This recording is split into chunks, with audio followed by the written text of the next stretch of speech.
নমস্কাৰ প্ৰাইভেট আসাম কেৰিয়াৰৰ নতুন এটা ভিডিঅ'ত স্বাগতম জনালো চেনেলটোলৈ যদি প্ৰথমবাৰ আহিছে সাবস্ক্ৰাইব কৰি ল'ব ৰেগুলাৰ জবৰ আপডেট ইয়াৰ পৰাই পাই থাকিব ইয়াত যিমানসমূহ জব এডভাৰটাইজমেন্ট দেখুওৱা হয় গোটেইখিনি ফ্ৰী হয় কোনো এপ্লিকেশন ফিজ দিব নালাগে সো আজিৰ ভ্যাকেন্সিখিনি মই আৰম্ভ কৰো আজি প্ৰথম ভ্যাকেন্সিটো আপোনালোকৰ কোচিং ইনষ্টিটিউট এটাৰ পৰা আহিছে পোষ্ট আহিছে 1 নম্বৰত কাউন্সিলৰ 2 number office boy 3 number field marketing executive কাউন্সিলৰ কাৰণে গ্ৰেজুৱেচন কৰা হ'ব লাগিব অফিচ বয় আৰু ফিল্ড মাৰ্কেটিংৰ কাৰণে আপোনালোকৰ হায়াৰ সেকেন্ডাৰী পাস কৰা হলে এপ্লাই কৰিব পাৰে লোকেশন 6 মাইল গুৱাহাটী আৰু এক্সপেৰিয়েন্স 1 to 2 ইয়াৰ্ছৰ হ'ব লাগিব ফ্ৰেছাৰ এপ্লাই নকৰিব সো কোনোবা ইন্টাৰেস্টেড হলে ইয়াতে মোবাইল নম্বৰ দি আছে এই নম্বৰটোত কন্টাক্ট কৰি ল'ব লাষ্ট ডেট ইয়াতে 29 জুলাই হ'ব পিছৰ পোষ্ট আপোনালোকৰ সুৰক্ষা ইণ্ডিয়াৰ পৰা আহিছে লোকেশন গুৱাহাটী হ'ব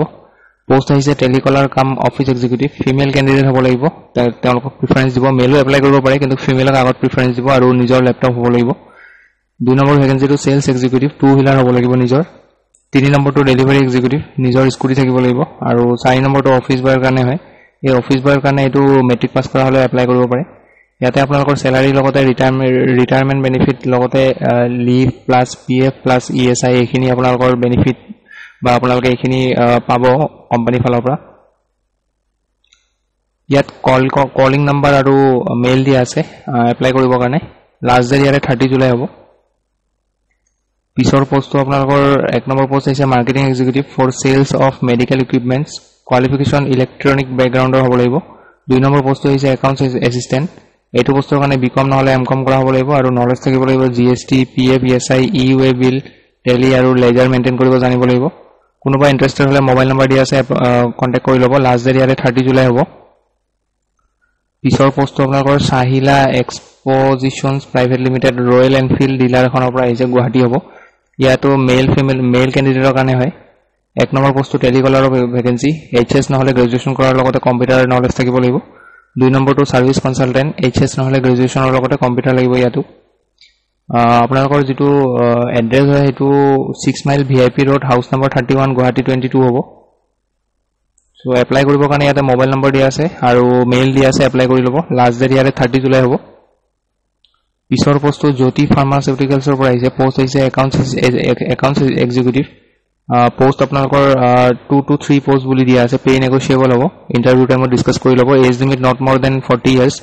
40 বছৰৰ ওপৰ হ'ব নালাগে আৰু কোৱালিফিকেশন গ্ৰেজুৱেচন নহলে বিকম যদি আছে প্ৰিফাৰেন্স দিব এক্সপেৰিয়েন্স মিনিমাম 2 বছৰ এক্সপেৰিয়েন্স লাগিব